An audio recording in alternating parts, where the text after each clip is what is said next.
Vamos a continuar la clase de amplificadores operacionales. En este caso vamos a presentar el símbolo del amplificador operacional. Tenemos esta disposición con dos entradas, una entrada no inversora y una entrada inversora con las señales VI más y VI menos respectivamente. La señal de salida es V output, que es esta de acá, y tenemos una alimentación positiva y una alimentación negativa. Esas serían básicamente las entradas más representativas de amplificador operacional de propósito general. Y por características básicas, posee alta ganancia, posee una alta impedancia de entrada y una baja impedancia de salida, posee una disposición simplificada como esta que se puede ver acá, donde tenemos una impedancia de entrada que es bastante alta y una impedancia de salida baja, como dije recién, y acá hay una fuente que tiene una ganancia, que esta ganancia es la ganancia alta de 10 a la 5 veces más o menos, y su valor depende no solo de la ganancia, sino de la diferencia que hay entre estas dos entradas, VI más menos VI menos. Esto es el hecho de que hablábamos de amplificadores que sean diferenciales. Bueno, esto genera una salida que resultaría de la diferencia de las entradas. Bien, lo que tiene este circuito, este dispositivo, es que al tener una alta ganancia, por más que tenga valores pequeños acá en la diferencia, puede generar una salida alta también, que puede tener sus complicaciones. Eso lo vamos a ver en la diapositiva que sigue. Lo que tenemos acá es un esquema básico de lo que sería el funcionamiento de un sistemita con realimentación negativa.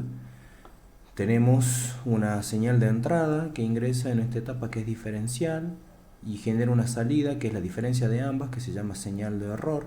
Esa señal de error se amplifica, esta sería la etapa de amplificación del amplificador operacional, y la salida está representada por esta línea, y también de la salida se toma una línea que va a ir una etapa de realimentación que genera una señal de realimentación con este factor beta, que es un factor de realimentación de escalabilidad, y genera una señal de realimentación que es justamente la señal que se resta con esta señal de entrada.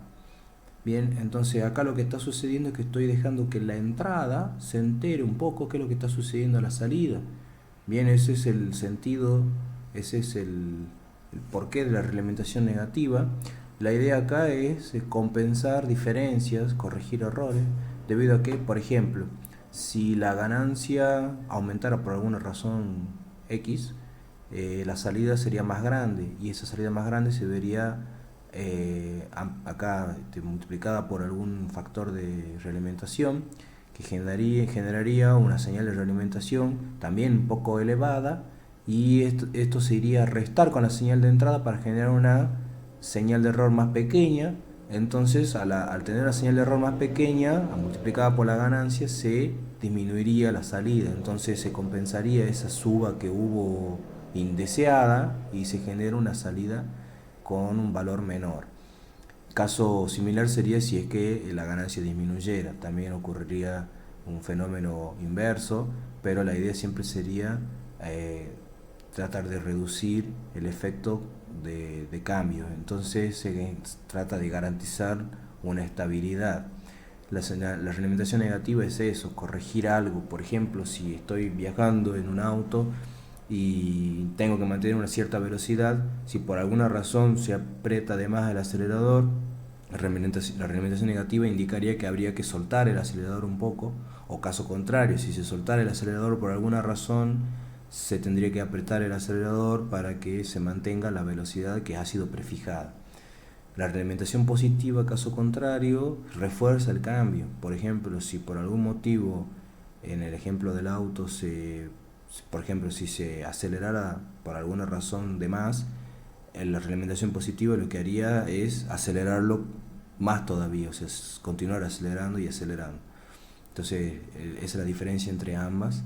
Y acá tienen un esquema de la ganancia, ¿sí? Ganancia en decibeles versus frecuencias para cuando tengo bucle abierto. Cuando hablamos de bucle abierto es cuando no tengo realimentación negativa, cuando uso el amplificador operacional así como viene de fábrica, y tengo una ganancia estable hasta una cierta frecuencia de corte, que es esta frecuencia de corte superior para bucle abierto, y a partir de ahí la ganancia presenta este comportamiento de caída lineal a medida que yo aumento en la frecuencia. Bien, en cambio si utilizo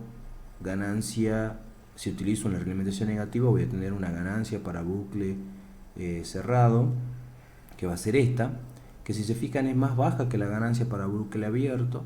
Bien, pero lo que gano es que tengo un ancho de banda más grande. Acá tengo digamos, un espectro más amplio de frecuencias, de las frecuencias medias, donde hasta, por ejemplo, esta frecuencia F2 para bucle cerrado, que es mayor que esta frecuencia para bucle abierto, yo mantengo hasta acá por lo menos la característica de tener una ganancia estable, aunque sea más pequeña. Ese es el compromiso, digamos, pierdo ganancia, pero gano ancho de banda, y puedo moverme en estas frecuencias y tener una ganancia constante. A partir de este punto, cuando llego a la frecuencia de corte, la ganancia sigue la curva que era la curva para bucle abierto.